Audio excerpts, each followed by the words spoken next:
네, 안녕하세요. 끝판대장입니다. 오늘도 구독과 좋아요, 알림 설정, 그리고 댓글까지 부탁드리겠습니다.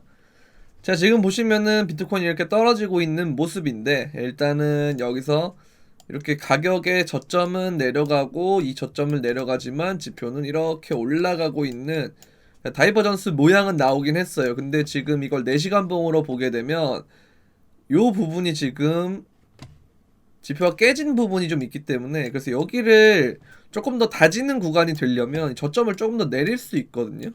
만약 내린다면 어디까지 내릴 것인가 라는 걸 봤을 때는 이렇게 돼서 이 0.5 구간 39,300 이하로 떨어지고 38,000 요 사이 구간에서 저점이 생기고 반등할 가능성이 있다.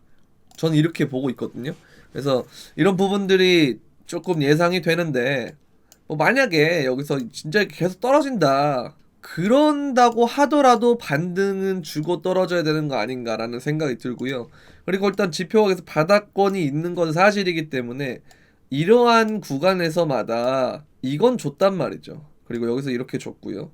그런 것처럼 이 구간 역시도 그런 부분이 되지 않을까라는 생각이 들어요. 제가 어제 방송에서 말씀드렸던 것처럼 이렇게 보면은 이 구간에서 반등이 되면 이렇게 올라왔다가 또 눌리고 또 올라오고 하는 식으로 해서 이런 식으로 큰 수렴이 돼가지고 이렇게 가지 않을까라는 생각이 들거든요. 그래서 이렇게 큰 시간을 이 박스권 및 횡보, 수렴 이런 개념으로 가지 않을까라는 생각입니다. 그래서 비트코인 도미넌스도 보게 되면 여기가 이렇게 올라도 결국은 떨어지는 구간이 있고 올랐다가 이렇게 가야 된다고 저는 생각을 하기 때문에, 그럼 이 과정에서 알트들이 좀 조정을 받을 수는 있지만 어찌됐든 간에 이 큰 상승을 보여줄 가능성이 있단 말이죠. 근데 그러려면 뭐가 필연적으로 일어나야 되냐면 이 부분입니다. 비트코인과 나스닥의 디커플링이 나와야 되는데, 현재 지금 이런 구간을 조금 더 지나면 디커플링의 형태가 나올 수 있다라고 생각을 하거든요. 왜냐면 지금 주식 시장도 좋지가 않기 때문에 코인이 박스권만 가고 횡보를 해줘도 주시장은 가격이 하락하면 디커플링 형태가 될 수도 있어요. 그래서 이런 부분들이 좀 필요할 것 같고, 그리고 이에 맞춰서 캐나다에 있는 현물 ETF가 유입이 계속 들어오고 있다라는 거, 그걸 보시면 되겠고요. 그 다음에 엘살바도르의 GDP가 2021년에 10% 이상 성장을 했다고 합니다. 근데 이제 이전에는 두 자릿수 GDP 성장률을 기록한 적이 없는데 그 원인이 이제 바로 비트코인이었다는 거죠. 그래서 이런 부분들을 보면은 이제 신흥국의 화폐 경쟁력이 낮은 국가의 대안으로 비트코인이 하나둘씩 증명이 되면 이 부분도 엄청난 수요로 들어올 것이고 가격 상승의 원인이 되지 않을까라는 생각이 들거든요. 그래서 대외적인 상황이 꼭 나쁜 것만은 아니다 라고 이제 말씀드리고 싶어서 이 영상을 찍게 됐습니다.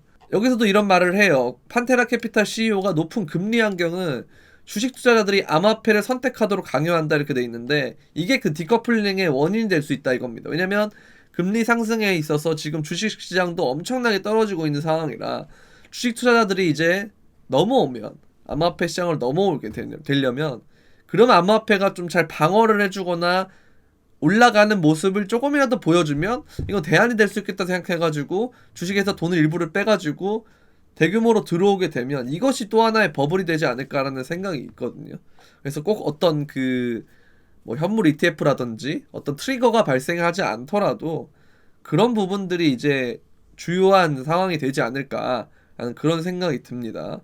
그래서 이런 부분들을 봤을 때는 비트코인이 그냥 마냥 그런 떨어지는 것만 있진 않을 것 같다. 그리고 또 중요한 것은 이 구간에서 장기 홀더들의 이익 실현이 있었어요. 이게 손절이 될지 이익 실현일지는 잘 모르겠는데 어쨌든 장기 홀더들이 여기서 이렇게 이탈을 했다는 건 요 구간과 비슷하게 볼 수도 있다는 거죠.